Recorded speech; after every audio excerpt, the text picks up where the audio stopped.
তো guys finally Jisan ভাই is back. ভাই রে ভাই, 2,22,222টা ব্যাচ কিনে সে কিন্তু গ্লোবাল টপ ওয়ানে চলে গেছে অলরেডি।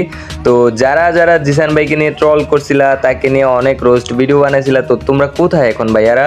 তোমাদের তো এখন খুঁজেই পাওয়া যাচ্ছে না, কোথায় এসি ট্রেডার? ভাই কি আর বলছিলাম না গাইস যে জিসান ভাই অবশ্যই কামব্যাক করবে। তোমরা যেই হারে মেনশন দিছো জিসান ভাইকে, সে কামব্যাক না করে থাকতেই পারে নাই ভাই।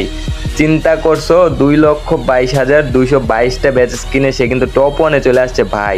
যেই মানুষটা প্রত্যেকটা সিজনে এত এত ব্যাচেস কিনে আসছে, 40,000, 50,000, 20,000, 30,000 করে, সেই মানুষটা কিভাবে 1.5 লক্ষ ব্যাচেসের মানে একটা কম্পিটিটরের সাথে হাইরা যায়, মানে এইটাই চিন্তা করেই তো এতদিন পাই নাই।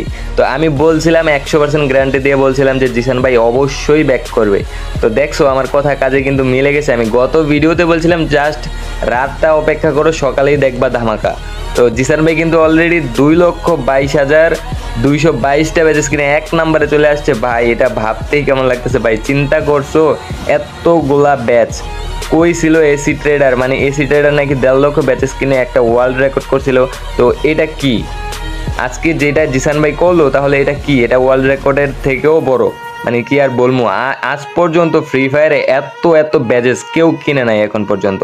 জিসান ভাই যতগুলা ব্যাচেস কিনছে আজকে, এত ব্যাচেস আর কেউই কিনে নাই ফ্রি ফায়ারে। তো শি ইজ ব্র্যান্ড, মানে এটা তোমাদের মানতেই হবে। আর সে ডায়মন্ড কিং ছিল।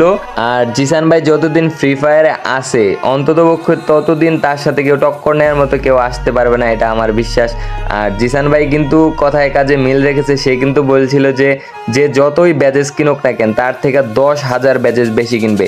তো দেখো আজকে কত হাজার ব্যাচেস বেশি কিনলো ভাই। এটাই জিসান ভাই, এটাই ব্র্যান্ড, এটাই ডায়মন্ড কিং। তো তোমরা হ্যাটার্সরা এখন কোথায়?